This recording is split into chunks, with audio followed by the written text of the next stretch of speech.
I'm just so happy to be doing this. Y'all, today has been such a joyous and just thoughtful day, intentional day.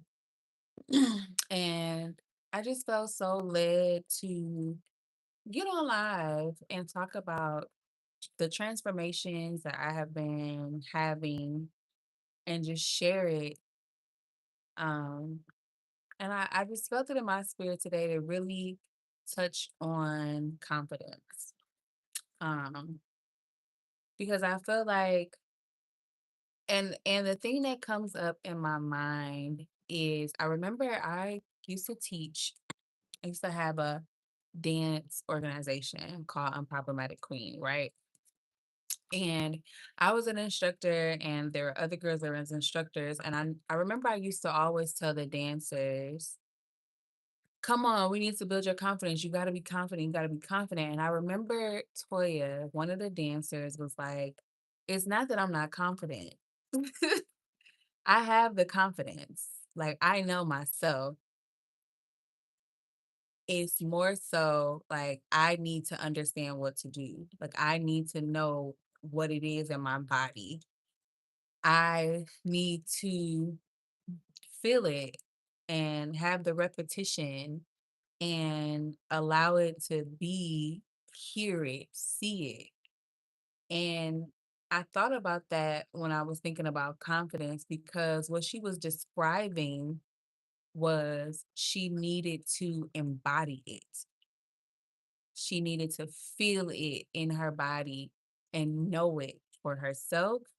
And I feel like a lot of people have that mindset that I had, like, oh, there's a lack of confidence. There's a lack of trusting yourself. There's a lack of knowing it for yourself when really it's an embodiment thing. It's a disconnection with the movement, a disconnection with the life, and feeling it within your body. And I don't think that it is talked about enough. Even now, coming on here, it is a learning process for me, but I'm excited to share what I learn and what I am learning over time because there is such a need for this knowledge and to know this. And again, I honestly don't think that the issue is lack of confidence. I think that most people are disconnected from their body. Most people don't know what the body feels, how to interpret it when there is a feeling, and how to release that feeling when it's done. I don't think it's something that is taught enough because, and that's the whole thing. I think that's a whole conversation in itself, too. But what I am dedicated to do is teaching as I learn, teaching as I discover confidence versus embodiment. So, something that I've been sitting with myself is I don't need to be perfect to be powerful. I just need to be present in my body. So that's where I feel like my confidence journey not necessarily ended, but evolved into embodiment. Understanding that I don't need to be perfect to show up. I just need to be so within that I know what to do when I feel certain things. Like I'm literally in real time learning this as I go. So yeah, like I'm just excited to share some things that came across my mind today, friend.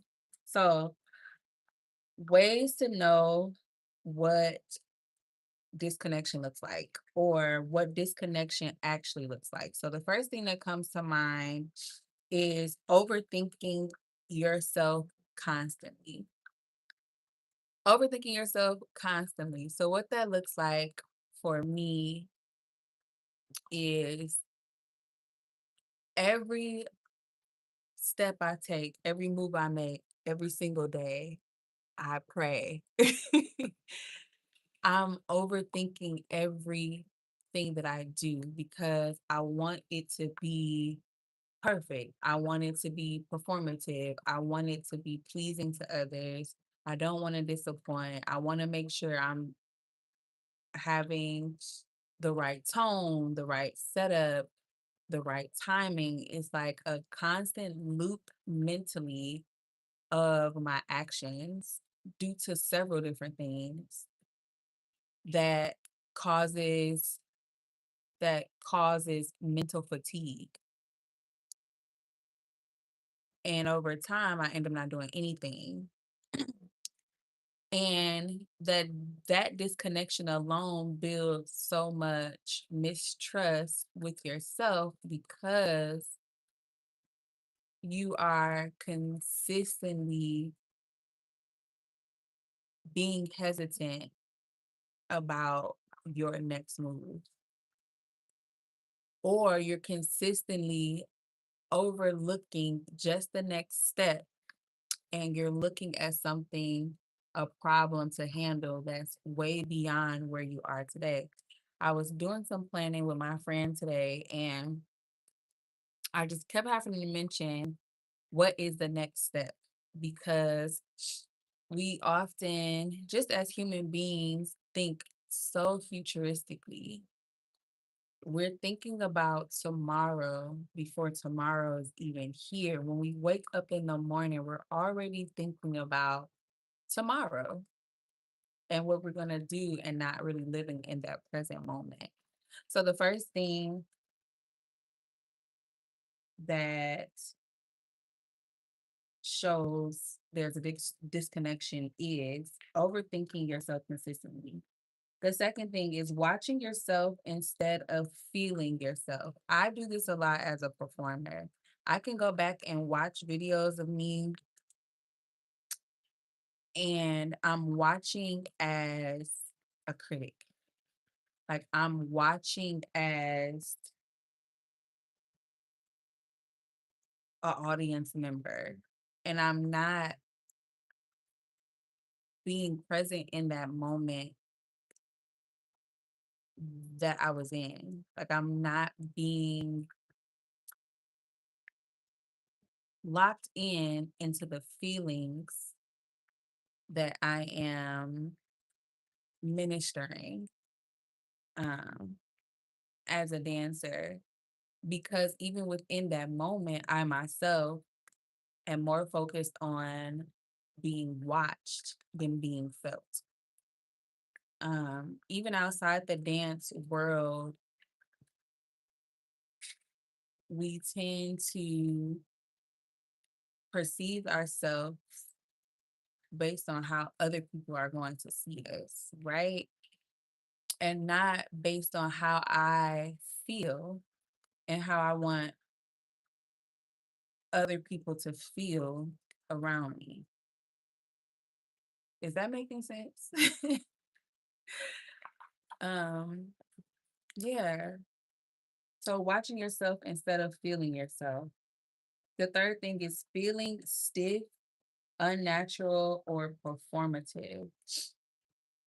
Feeling stiff, unnatural, or performative is a sign that you are disconnected because you're not allowing your body to move fluently.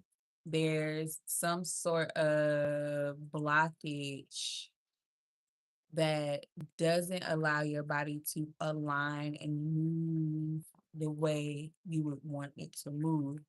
I think about techniques like Courtney. I think about Martha Graham and how even Pilates, there's a point of alignment where you feel the muscles that you probably haven't felt before, and you're able to send energy where there hasn't been. Um, but if we don't have that connection, if we've never connected to those parts, it will oftentimes feel stiff. It will oftentimes feel unnatural.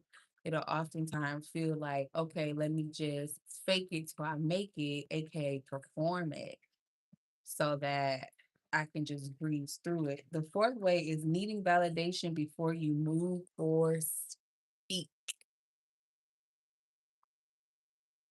Needing validation before you move or speak. I feel like that's self explanatory. Yeah, I feel like that's self explanatory. Explanatory. Needing validation before you move or speak. So I just want you to review those. So let's go back over them. What disconnect looks like. One, overthinking yourself consistently. Two, watching yourself instead of feeling yourself. Three, feeling stiff, unnatural, or performative. And four, needing validation before you move or speak. What embodiment actually is. So, this is where the reframe is. This is where the mind is open to shift, is the idea that it's not confidence that you turn on. It's not something that is just the flip of the switch, right? It's something your body holds. It's something that you know within your fibers of your muscles. It's something that you trust.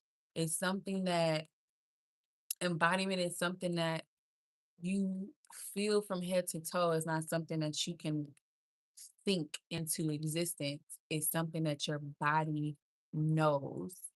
I think about the concept of muscle memory. That's embodiment. When you embody a dance, when you embody a movement, when you embody a lifestyle, it is muscle memory. These habits, these routines that you have turns into habits. Embodiment. When you wake up in the morning, what is the first thing you do without thinking about it? Your body is on autopilot and is able to move to it. For me, it's brushing my teeth, using a bathroom. For some, it's picking up their phone. That's embodiment. You do it without thinking. It's within your body. It's something your body holds. It's not confidence that you turn on. People feel it before you say anything. So going back to just the confidence, um, I think about people who speak before they're felt. So you know how when people be like, "Who you trying to convince, me or you?" Because they say something like over and over and over and over and over again. I remember it was this girl that was always like, "I'm pretty, I'm pretty, I'm pretty, I'm that girl, I'm that girl, I'm that girl." And it was like, "Girl, who is you trying to convince? Me or you? Because you keep telling me, and that don't got nothing to do with me. Who you trying to convince? Is it already in your body that that's who you are? Or are you trying to make your body reach where your mind is?" Embodiment. Is it making sense? Is it making sense? Um, yeah, so it's just really being also intentional about everything that you do, understanding that everything has intention. There's nothing without intention. There's nothing without intention. And I feel like that is also where a disconnect can be deeper because we often move through the world or move through things thinking about just getting to the next day, getting to the next point. And we're moving through these parts of life with no intention or with the intention to be to finish where we are now. And I think that that brings such a disconnect between where you want to be and who you are because you're skipping over who you are now and you're consistently looking for the path to get where you want to be instead of really sitting in the present, remembering the past, and being in this element before we get to the next moment, before we even get to the next day. What are we doing to be here? What are we doing in this moment? What are we doing in this time, in this breath, in this intention before we're even thinking about the next step? Does that make sense? It's good. So, one of the things that I have been practicing is slowing down in general, whether it's movement, talking, walking, writing, driving, just everything can be slowed down. Cleaning up. Like, how many times do you find yourself like being in a rush, cleaning, eating? Everything is so timed. Everything is so time centered too. Something as simple as wiping down the counter. You do it so quickly, like you're in a rush to do the next thing. And it's disturbing the nervous system to live every waking moment of life like that. You're brushing your teeth quickly, you're washing your face quickly, you looking for the fastest route to this, and there's no appreciation of the present. So, one thing I have been practicing time after time is slowing movement down. The examples I put down was brushing your hair, walking, and just in transition.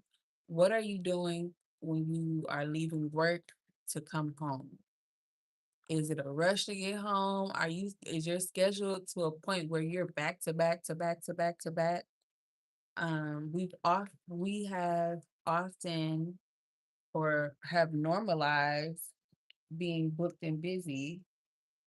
And it's a beautiful thing, but who says that I need to be booked for 8 hours a day, so busy to the point where I'm burning myself out and I'm exhausted to be abundant, to be wealthy, to make money?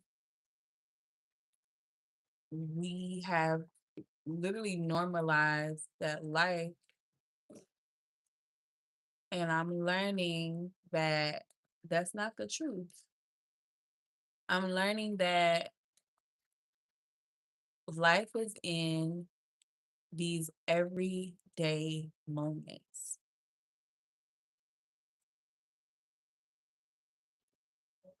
where I am able to move from one thing to the next, not so sharply and bluntly, but literally in a flow.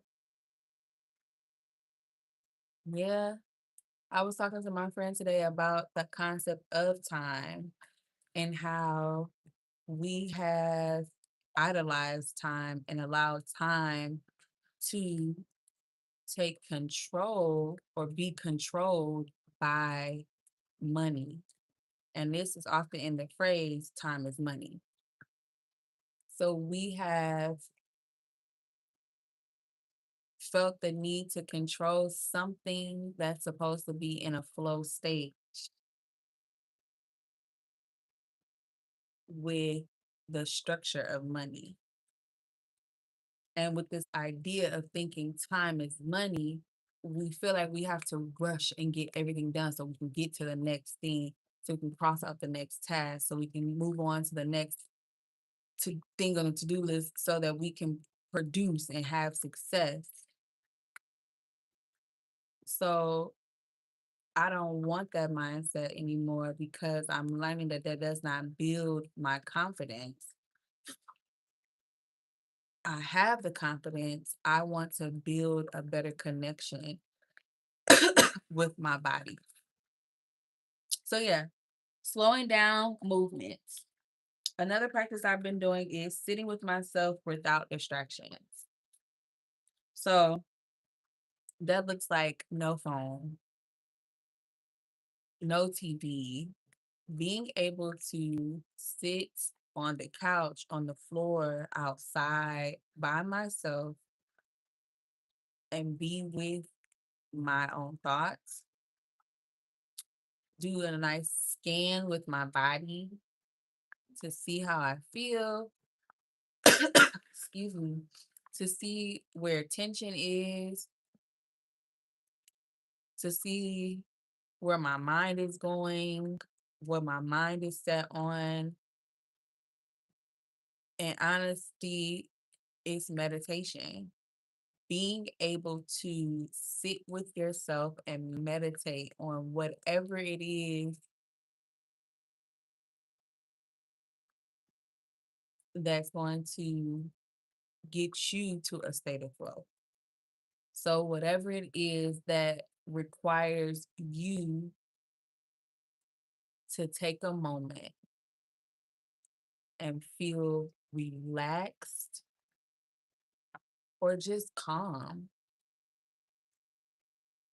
Another practice that I've been doing is noticing when I leave my body. So I notice that often, even in conversation, I'm always thinking about the next thing. I can find myself thinking about what I'm about to say next instead of being in the present and focusing on the conversation at hand. I think it's so interesting how we can be so focused on what to say it, what to do with it, how to monetize it, that we miss the present self. I'm having conversation with my friend and she's saying things that's triggering all these thoughts of like, oh, we can do this and we should do this with that. We should do that with that. And I noticed that I was lacking being in the moment with her because my mind was so focused on the next thing. My mind was so focused on what can we do with this information instead of being present and being fully in my body in that moment. What I've also noticed that even in the performance spaces, when I start to focus on other people, how I look to other people, compare myself to other people, I lose the fire because I feel like my power is now leaking into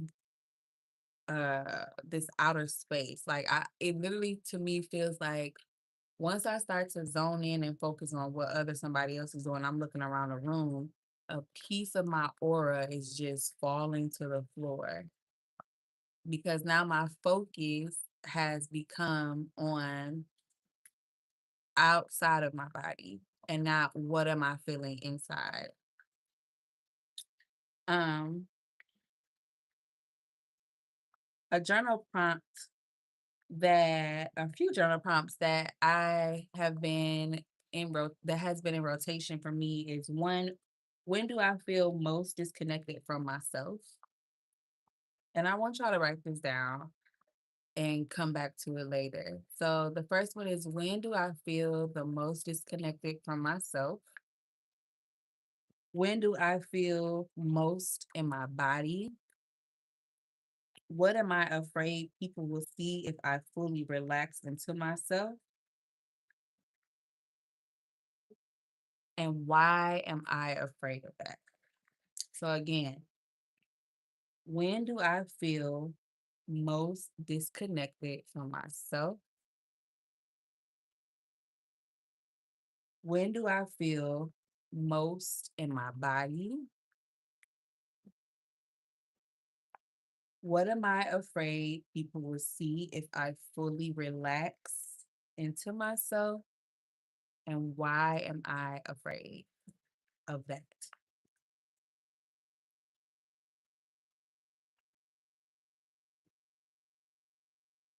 And again, just like I was talking about when I first started the live, it's like I myself am not fully there. I don't see myself as this token person for embodiment yet, because this is something that is still new to me and that I'm discovering.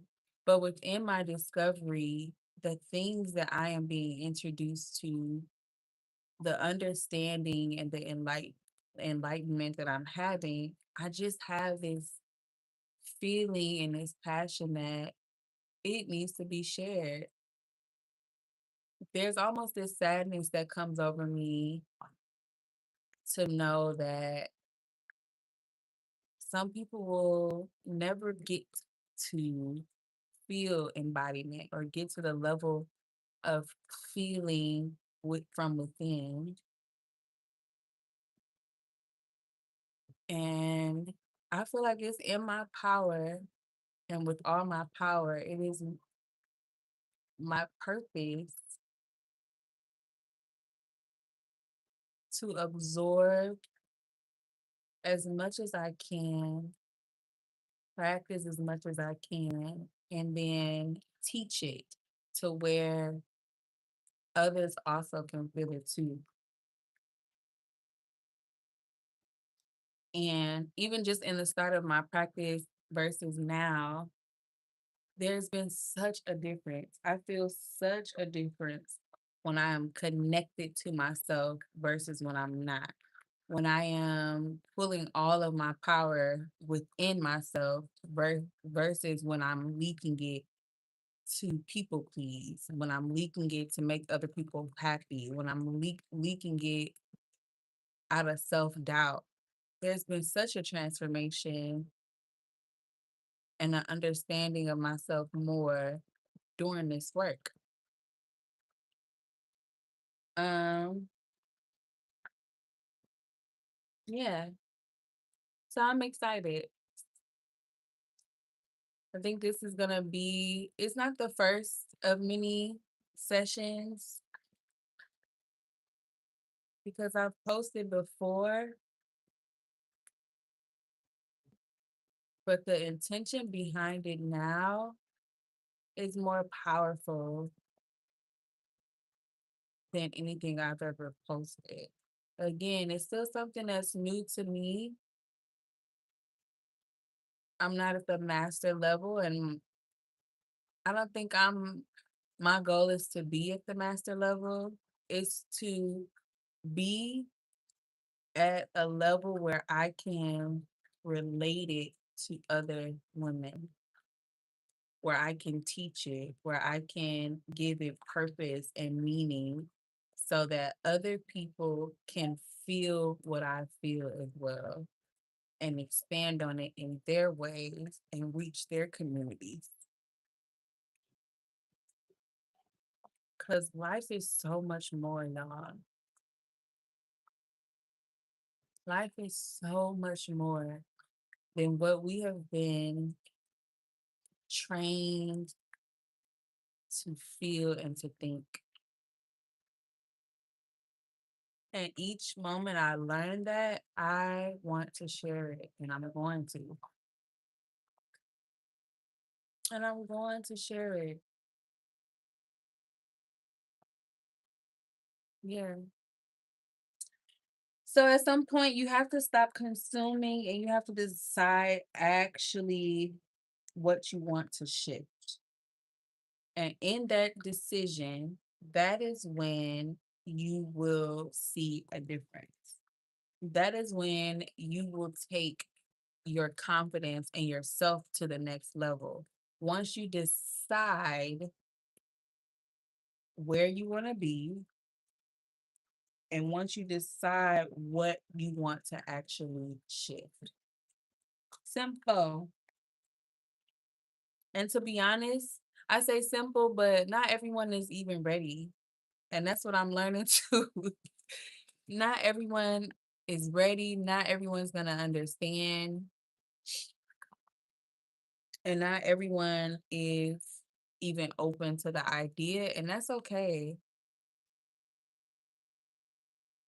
That's okay. Because it's not for everyone at every level. It's for the people that I am called to talk to minister to have this concept with and grow with and evolve with and lead in this dynamic. So I'm really excited. I'm just excited. I'm excited to keep expressing and teaching and being and learning. And yeah, until next time, my friend. Until next time, it was so beautiful being here in the space with you all. Um, and I'll see you next week. Bye.